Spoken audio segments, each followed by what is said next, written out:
Now, what exactly is leading to this workout, this pressure on women in particular and in general on overall people, the workforce, the young adult workforce in India? To talk about that, joining us is Lloyd Mathias. He's an angel investor. Lloyd, this has become a conversation starter of sorts.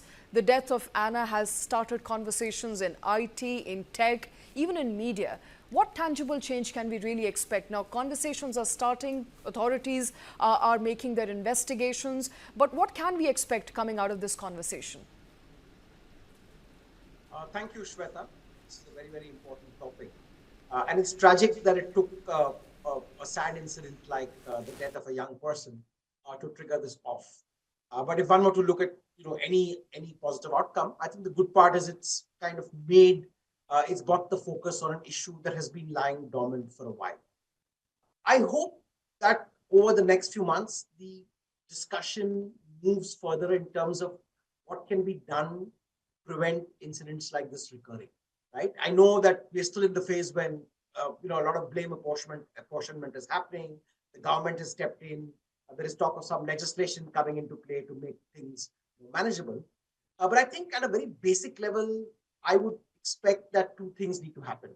One is, I think, employers, specifically large companies, but even small and early stage companies like startups, need to relook at their entire approach to staff. Right? You cannot look at labor purely as an exploitative resource. Right? The numbers that you shared just now about people working 11 hours a day on a 5-day work week, or sometimes 9 hours on a 6-day, are truly startling. I think we have to recognize that people are humans. They have a life outside of work. They need to take care of themselves, their families. Everyone's fighting their own battles. So I would wish for a couple of things. I think one, directionally, we need to move into more sanity in terms of work timings, in terms of work pressure. Two, I think organizations and supervisors need to understand the ramifications on mental health. I see a lot of these issues because bosses tend to be slave drivers. So they expect that they want to really get work out of people and therefore tend to push too hard. I think allied with that is a problem that India as a society faces, where we tend to glorify hard work. Right? It seems very good when people say, "Oh my God, I did a 12-hour day. I've been working till 10 o'clock in the night." I think that glorification of hard work is dumbed down a little bit. I think that's been overdone. Absolutely. I think lastly and more importantly, I wish management and boards of large organizations start looking at this aspect too much. I think right now the pressure is so much on performance. Everyone is driving performance, shareholder equity, right? So the CEO is chasing performance. He's living his life quarter to quarter.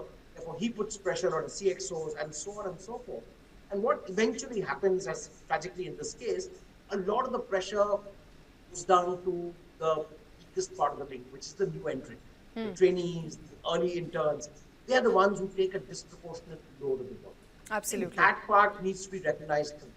Absolutely. That part needs to be recognized. And you're right. I think we are a culture that glorifies hard work, overwork, and we are also a culture that is more output driven. We take a lot of pride in the kind of output that we can give out, as also an emerging middle income country which has a lot of talent. I think we have a point to prove. But should young professionals be made more resilient? A conversation that a lot of people are having online is that some organizations, some kind of work has more stress in it. That includes auditing, that includes work of a CA. So the conversation therefore stemming from that discussion is, do you think it's about young professionals being more resilient, the Gen Zs being more susceptible to work pressure, easily succumbing to it, or should it be about organizations becoming more adjusting? I think we have come to a point now, about 80 years since independence. I think we need to now find a right sort of balance. We no more want to be a country, a third world country where you can find cheap labor.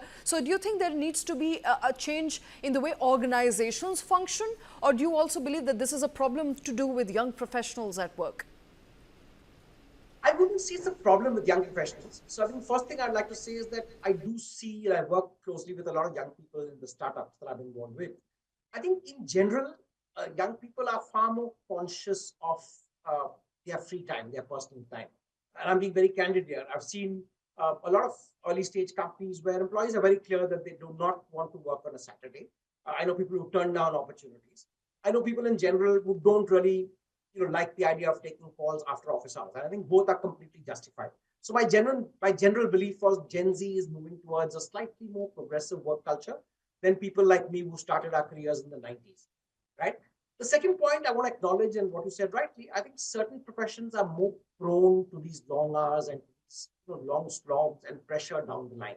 All right, the chartered accountancy, the legal intern profession, advertising, your very own profession, Shweta.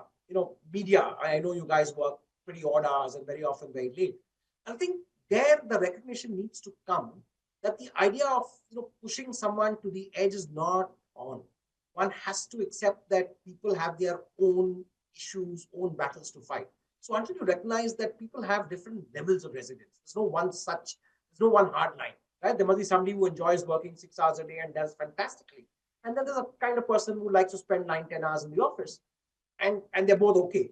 But I think the company has to recognize that don't push people beyond their limit. Do not equate performance and outcome with hours spent, right? Somebody could be working far more efficiently. So I think that aspect needs to come in. The other thing that I think we need to push hard is that the entire concept of whistleblowing in corporate India right now is about two things, right? You can whistleblow about financial irregularity, right? If you know somebody in the company who's fudging accounts, well, that's a cause for whistleblowing. You can certainly whistleblow about sexual harassment, right? POSH is a well-established format. No organization encourage whistleblowing for toxic work culture, right? What about the boss who insists that his staff stay as long as he's in the office? He might be in the office till 10 o'clock in the night. And I think that's an area corporate India needs to look at. Whistleblowing is not just about sexual harassment and financial irregularity. Whistleblowing is also about pushing employees to the brink, a toxic work culture, places where bosses and colleagues bully each other, places where, it's like a white-collar sweatshop. I think we're not hearing enough of that. Lastly, I think getting in mental health, big organizations providing for counselors for young people, I think that would definitely be a step in the right direction. All right, Lloyd, I'm very short on time, but I have to ask you quickly, would you think at this point, can the government really intervene and insist on maybe workplace audit, mandatory employee feedback? Because that's what you said, whistleblowing should not be limited to sexual harassment. It should be about toxic workplaces as well. Why does it really have to be whistleblowing if there is a employee feedback and an employer can actually implement it? Do you think it's about time that we change our systems and government can do something about it? I'm a little skeptical of government intervention. I do expect good guidelines to come in, which is nice. But I think a lot of soul searching has to happen directly from corporates. Now, let me tell you a little bit. I know that a lot of companies do what is called ESAT, employee satisfaction surveys. Now, we all know a little bit of that is, it's just nice to do stuff, right? It's the tick in the box kind of approach. I think it has to go beyond that. Companies have to put rules about having maybe a counselor. It has to have rules about not calling people on weekends after office hours. I know there will be exceptions, and that's fine. But I think keeping some broad guidelines in place on what's good and what's not good, and rewarding good behavior, right? A boss whose employees rate him very well for his work habits besides his output. I think that's where the switch has to happen. It's a societal change. It's not something where changing the laws and the bylines are going to help. Absolutely. But yes, I welcome the fact that government is putting attention on this, but it is a very, very critical area, and we're sitting on a tender box. I mean, I sense that if something doesn't get done soon, we could hear of a lot more cases. Absolutely. And if nothing, I think, Lloyd, this has served us as a reminder of the cost of overwork on human life. And I believe this conversation is just the tipping of what could become a larger conversation at workplace. We're all having it already today, and I believe, as you, somebody who sits on boards of various companies, perhaps there will be a gradual shift towards a recognition of employees' rights and a better workplace for everybody. Thank you very much, Lloyd Mathias. Always a pleasure, sir, speaking with you. Thank you for joining us here on News 9 Live.